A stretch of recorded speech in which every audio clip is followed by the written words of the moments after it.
Greetings, vinyl community. I have no new records to show this week, so I planned to do a deep dive into a single album from the past, and personally I kind of think it's more interesting to do detailed reviews of a record than to do the sort of flash show of new acquisitions. So I'd like to know what you think about that, whether you'd like to see more deep dives into individual albums. So leave me a comment and let me know what you think. And what I'm going to talk about, not a particular favorite album, just one I thought would be interesting to talk about. And it's the 1971 release from Frank Zappa and the Mothers, Fillmore East, June 1971, which, to no one's surprise, was recorded in June of 1971, specifically on the 5th and 6th of that month at the Fillmore East. The show on June 6th was the famous show where John Lennon and Yoko Ono came out and jammed with the Mothers for the encore. And that performance has been released in various forms.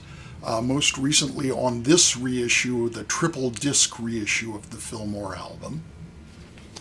But this is the original, and this is my original copy from 1971. This is a first pressing, and there's something kind of interesting about that I'll talk about later. This is on Zappa's own Bizarre label. I don't have the original inner sleeve here, but this is the first pressing on the Bizarre label.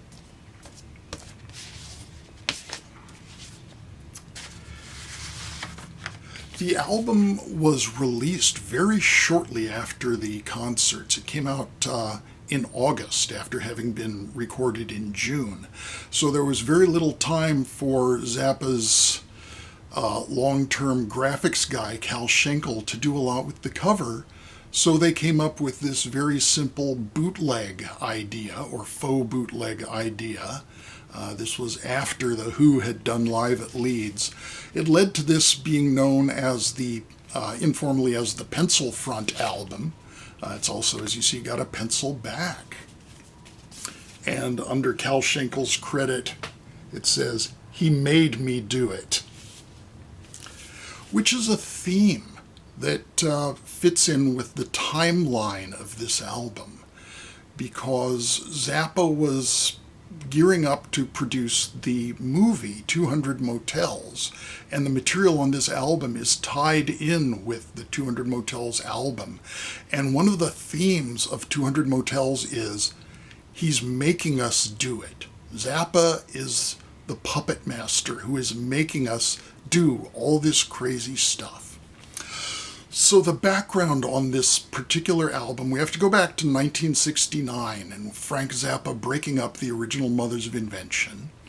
In 1970, he had the opportunity to produce his orchestral music, and again, this was related to the whole 200 Motels project. He did the orchestral suite 200 Motels, but they wanted him to have a Mothers of Invention to perform with the orchestra. So he assembled a provisional version of the Mothers of Invention, reuniting some of the earlier members along with some new folks, and they did a quick tour.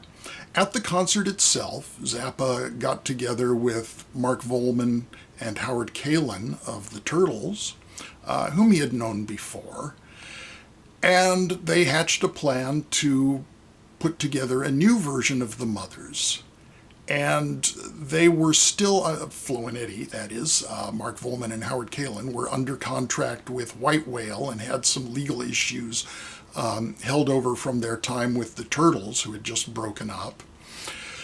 So they, at first, had problems with being credited on the records, and they adopted the pseudonym of Flo and Eddie. So this band is known as the Flo and Eddie Band, sometimes nicknamed the Vaudeville Band, because obviously these guys, being vocalists, not really playing any instruments on stage except for tambourine, they were bringing the band into a very vocal-oriented direction, quite different from the instrumental jazz stuff Zappa had just been doing for his solo projects like Hot Rats.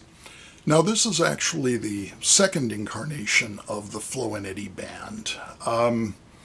Initially, George Duke was playing keyboards with them, Jeff Simmons was playing bass.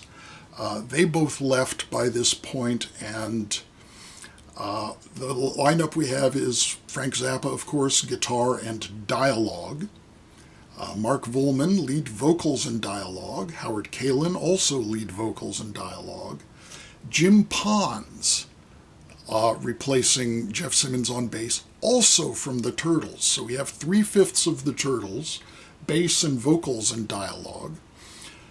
Ian Underwood, held over from the old Mothers of Invention on winds and keyboard and vocals. I don't really hear any winds on this album. He's credited with saxophone, but there's little or none on the selections that were chosen for the album, as far as I can tell. Besides Ian Underwood on keyboard, there's which is mostly organ, Bob Harris is on second keyboard and vocals, and he's basically playing electric piano. Ian also plays electric piano. Ainsley Dunbar is on drums, and Don Preston from the earlier Mothers of Invention makes a guest appearance later in the album, though he's not part of the actual band at this point. He would later join the band full-time as a replacement, or rejoin the band, I should say, as a replacement for Bob Harris as the other keyboard player. And the music, being tied in with the 200 Motels project, was very dirty, because the background is the interactions and negotiations between rock musicians and groupies. So the backbone of this album is what came to be known as the Groupy Opera, or a version of the Groupy Opera. Material that kind of tells the story of 200 Motels as reflected in the movie. But the movie was much more surrealistic and psychedelic and disorienting. The stories as told on the record are a lot more nitty-gritty and distinctly X-rated. This is very bawdy stuff. A lot of people call it locker room humor, and that's pretty close to the mark. But the album begins with one of 3 pieces that had already been recorded by Frank Zappa and the Mothers, and that's Little House I Used to Live In. The Little House I Used to Live In was originally an epic, almost 22-minute long piece of music that took up almost all of side 2 of the album Burnt Weenie Sandwich. And that version was a collage of live and studio recordings, and it combined very tightly composed classical pieces, jazz arrangements, emphasizing the kind of big band nature of that late Mothers of Invention, and just instrumental jamming. It was an all-instrumental piece, and this Little House version on the Fillmore album, although it's condensed down to less than 5 minutes, it's still a very multi-part instrumental arrangement. It's got vocals from Flo and Eddie, but mostly wordless. The only actual words are an exclamation of the deathless lyrics, "Hoopla, oink, oink," and the prelude to the next track, Mud Shark. Little House, as it appears on here, is very, very different. It's a piece that has really got a lot of scope for change. It's tied in with a multi-part suite that was performed by the Mothers of Invention Live called The Duke, or Return of the Son of the Hunchbacked Duke. You can hear that on the brand new Mothers release, recorded live at the Whiskey A Go-Go in 1968. That's presently CD only. The vinyl hasn't come out yet, but it will. It's on its way. So after the instrumental Little House I Used to Live In, we go into The Mud Shark. The Mud Shark is basically a spoken word routine. There's very little music happening. It's just vamping in the background with Flo and Eddie doing a chant of mud, shark, and Frank telling the story of the Mud Shark. The Mud Shark story is a story that's also been told in the lore of Led Zeppelin. It's about the Edgewater Inn in Seattle, Washington, and some sordid goings-on with a groupie, the rock bands who were on tour, in this case Led Zeppelin and Vanilla Fudge, and a fish. And I'm not going to summarize the story because Frank does it in as explicit a manner as one might need. And from this, we get the Mud Shark dancing lesson, which the band used to lead fans out of the hall. But in this case, it segues into the first real vocal sung part of the Groupie Opera. What kind of girl do you think we are? And this is just a low-down, sleazy blues with Howard Kalin and Mark Volman doing their performing as actors, with Howard being the rock star and Mark being the groupie. And they are negotiating what they want to do with themselves in the evening after a rock show, and I wonder what that could be. And they give details of the hotel room at the time, and there we go. So by this time, the album has obviously taken a quite filthy turn, and that is consolidated in the next track, Buona Dick, which is entirely about the rock star bragging about the size of his organ. And I don't mean the one that Ian Underwood is playing. Wonderfully obscene lyrics, just very, very gross. I mean, my dick is a Harley, you kick it to start, is one of my favorite lines on the album. This goes into Latex Solar Beef, and at this point, the whole sexual nature of the album is just breaking down into obscure, surrealistic weirdness. And we get some very heavy, thick musical settings for bizarre lyrics about hemorrhoids, steamrollers, and yes, the good old Mud Shark makes a new appearance. This goes into another instrumental track, and this is the second of the tracks, or the second and third, depending on how you count it, of music that we've heard before from Frank Zappa, and it is an all-instrumental version, mainly guitar soloing, of Willie the Pimp from the Hot Rats album. Hot Rats, funny edition of. And this is an unusual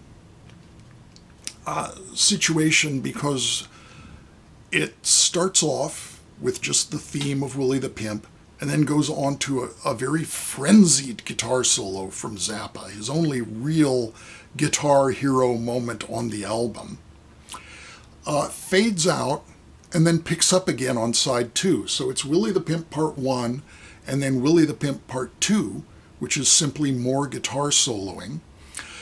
When the album was first released on CD, Willie the Pimp Part 2 was simply omitted. Everybody complained about that. They said, why weren't they just joined up? And the reason they weren't joined up is because they're not Part 1 and 2 of the same performance. They're from different shows. There were 4 shows altogether. on the 5th and 6th, 2 shows each on June 5th and 6th. So these couldn't have been spliced together without having some kind of tempo discrepancy, and it just wouldn't have worked. So Zappa's preference was, instead of just having it fade out and back in, to eliminate that track altogether. On later reissues, they did reinstate it. So on this is the very recent triple LP reissue of the album. This does have the part 1, part 2 business, but of course this is on vinyl, so it works. And where we go from there is, do you like my new car? This is the dialogue thing again. It's just the band is vamping while Howard Kalin and Mark Volman perform their stage play as the rock star and the groupie. And again, it's just gloriously obscene. It goes on a bit. It's well over 7 minutes long, and there's no real music. There's some interesting cues for the band where they punctuate what's happening with musical events, but no actual tunes, no singing to speak of. And it all climaxes with the groupie's demand that the rock star sing his big hit for her. And this leads into, of course, a performance of the Turtles' big hit, Happy Together. And this comes from a true story that happened to the Turtles on the road, so this is all road lore. But Happy Together is performed in a perfectly straight and enjoyable, and as they say, sing-along like a big rock show manner. From there we get the kind of encore pieces. We get Lonesome Electric Turkey, which is the Mini Moog solo by Don Preston. It's actually an excerpt from a performance of the Zappa tune King Kong. And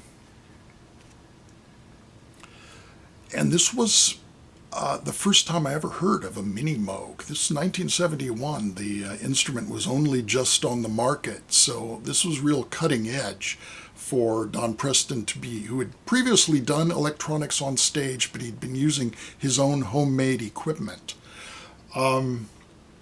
So this was very cutting-edge technology to be using a Moog on stage in 1971. They were just coming out, and a lot of the prog bands were quickly adopting that as part of their arsenal.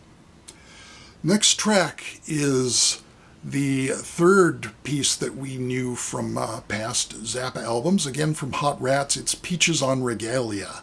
This was actually the set opener, but here it's placed among the encores, and it goes into a song called Tears Began to Fall, which is a simple pop song. None of the obscene locker room humor, just a simple pop song that suits the Turtles. It's something that could have been a song by the Turtles, and it's the song that was released as a single from the album. Now, the release of the single, Tears Began to Fall, preceding the album release, was a stunt. Here is the promo copy of Tears Began to Fall. This is a mono stereo with the B-side. The track is credited to Junior Mintz as the band, and the songwriting credit is to Billy Dexter. That's obviously a pseudonym for Frank Zappa, and Junior Mintz is a pseudonym for the Mothers of Invention, or the Mothers, which I'll get to.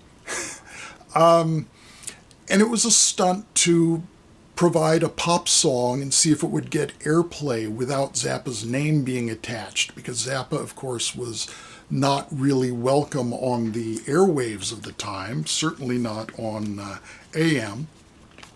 This is a later pressing of the promo. Again, it's a mono stereo white label, but this time it is credited to Frank Zappa and the Mothers of Invention, which is a bit interesting because the album itself, as you notice, is simply credited to the Mothers. Not Frank Zappa and the Mothers, not the Mothers of Invention. This is the first Mothers album that was not credited as Mothers of Invention. Going forward, they would be just the Mothers, which was the original intention for the band name anyway. I do not have a US stock copy of this, but it had a non-LP B-side, Junior Mint's Boogie, which is a guitar solo excerpt from a performance of Latex Solar Beef. And it does appear on this Italian single, where again it's credited to the full name Frank Zappa and the Mothers of Invention. This is an interesting Italian promo copy, where instead of using the picture sleeve from the stock release, they've recycled some other random picture sleeve, put a sticker on it, and cut a hole in it. I guess that's the Italian recycling initiative. And finally, here's a really nice French single.